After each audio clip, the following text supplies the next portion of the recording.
What's up, Victoria? It's Victoria. Today we're going to take a look back on the purchases I made in March of 2025 to see how I feel about those purchases 1 year later. If you are new here, hi, my name is Tom, and what I like to do here on my channel is to be very considerate about purchasing makeup. One of the ways I like to do that is to reflect on makeup that I bought a year ago and see how I feel about it now and how will that make me be a better consumer in the future. So if that sounds good to you, I would love to have you subscribe. Let's just jump into it. I bought two things in March of 2025. I didn't remember this, so that's not good. I felt like I've had these products for a really long time, which I guess a year is a long time, but it's longer than that I felt, but that is simply not true. So the first thing I bought in March of last year was this. This is from Westman Atelier. This is their concealer. I have this shade Atelier L1. I don't think that this concealer is the right shade for me, but they also don't have anything lighter than this. I would need something a couple shades lighter than this for this to be the perfect concealer for my under eye. I typically only wear concealer in my under eye.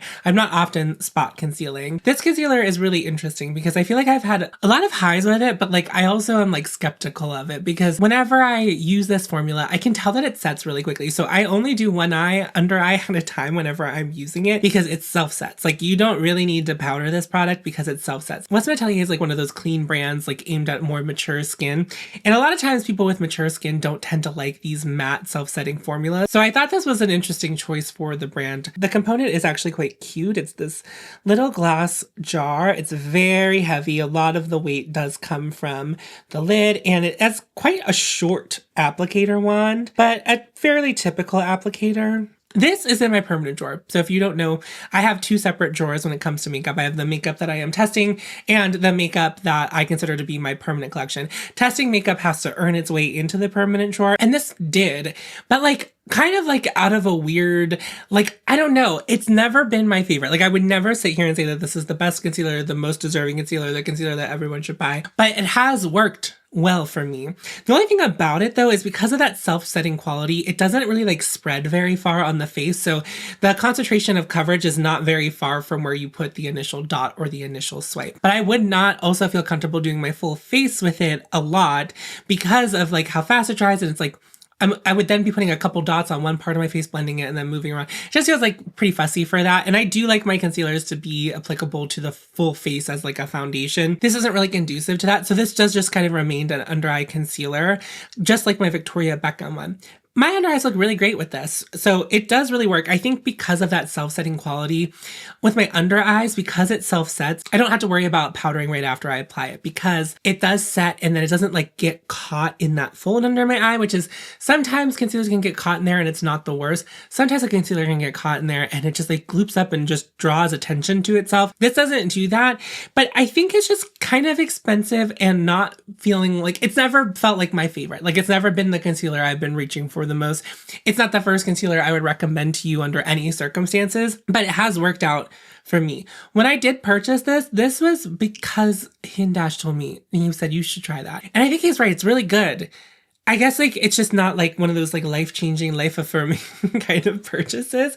So it's done its thing, but I if I was going back, not that I wouldn't listen to Hindash. In Hindash we trust. Whenever he makes a personal recommendation, I said, you heard it. I got it. I'm going there right now. He's responsible for a couple purchases I've made in the past because he was like, you should try this. And I'm like, okay. And then I do. And oftentimes it does work. So it worked really well. It's in my permanent collection. I really like it. It's just kind of I don't know, just, it's weird where it sits in my mind palace. Where it's I'm thinking about my makeup, just not the concealer that I'm thinking of first, but I do use it occasionally. Sometimes I just see it roll and I'm like, oh, I do like that. But sometimes I forget that I like it. So whenever this comes down to a purchase, it's do I think this was a good purchase? I think it was yeah, okay.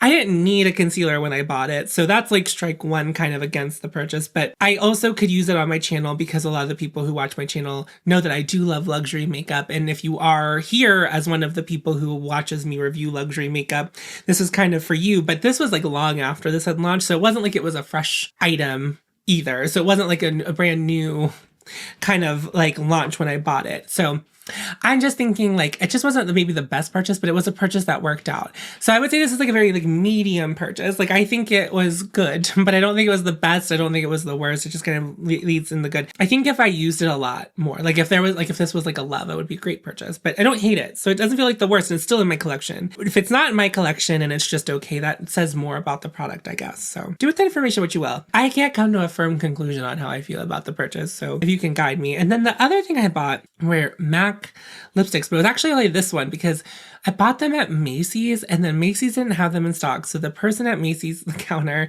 shipped them to me, but I didn't realize that they were already being sold at Ulta because this was whenever MAC launched a bunch of like the nude lipsticks, and there were a lot of cool tone ones that were quite intriguing, and people were curious about my thoughts on it. Especially, this is the shade Folio versus the shade M102 from Mob Beauty, which was a brand that I was reviewing, so people were curious about what my thoughts might be on this. So this is it. I have the shade Folio, but the other shade I bought that shipped from Macy's was clearly had been used and I got a refund for it. So there's Folio. It's like this mushroomy brown color, kind of like weird. I'm finding that like these like cooler gray green, they just like, they tend to work out really well for me. I really bought this mostly to compare to the shade M102 from Mob. Mob has my favorite matte lip formula. This formula from MAC is just like a little too drying for me. I can definitely wear it, but if my lips are like not in good shape, which is like 98% of the time, this would not be the lip color I would reach for. I do lip prep every time I do my makeup, so I'm always putting like a lip balm on at the beginning of my makeup, but sometimes I will take a towel to my lips to exfoliate them, and it's just like, it just doesn't get to where it needs to be to apply something like this. So that's strike one. I feel less that way about the Mob one. A color by itself, it's like really cool and very interesting and like very grungy, and which is like, I don't know, I feel like today I'm very colorful, which is like not usually my thing. I'm like wearing colorful clothes, I'm wearing colorful eyeshadow, I'm wearing a pretty bright pigmented blush, which is also not usually anything.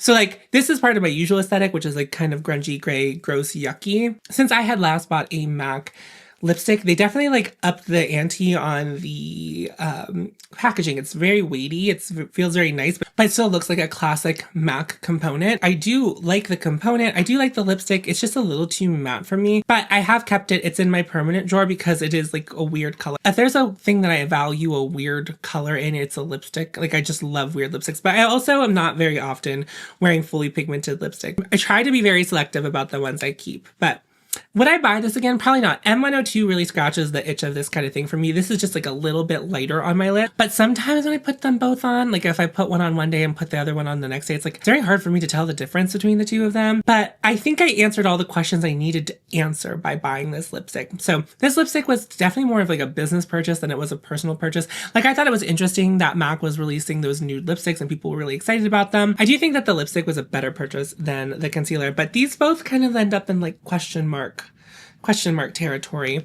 I will say I think this is maybe about the time where my makeup purchasing really shifted more to being like answering questions for subscribers in the context of things that I think would make sense to me. So like, I like a grungy, weird, yucky lip color. So like my audience was like, can you compare them and try them? And it's like, I can do that. But yeah, I don't know, especially like this year, like it's the makeup that I bought. Well, all the makeup I've bought so far this year has been for review. So I bought a couple of KJH products, and I bought the Skin Foundation and the Maxine's Revenge and the Farah Hamidi eyeshadows, but those were all for the channel. They were like not for me. Some of those things I also have an interest in, but most of them are like purchased for the channel. Anyway, I think that's it. I will have links in the pinned comment to support people in Kansas who are trans, to support people in Gaza, Sudan.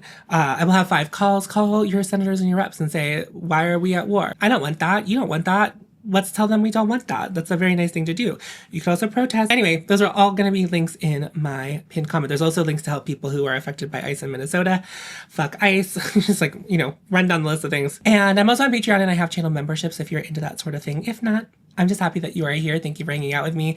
I really appreciate it. And if you haven't subscribed and you want to, hit the subscribe button. Hype if you must. And I think that's really it.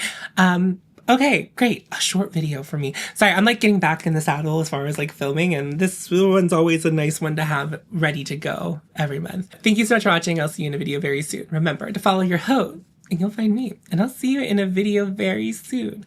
Go forth. Tits out.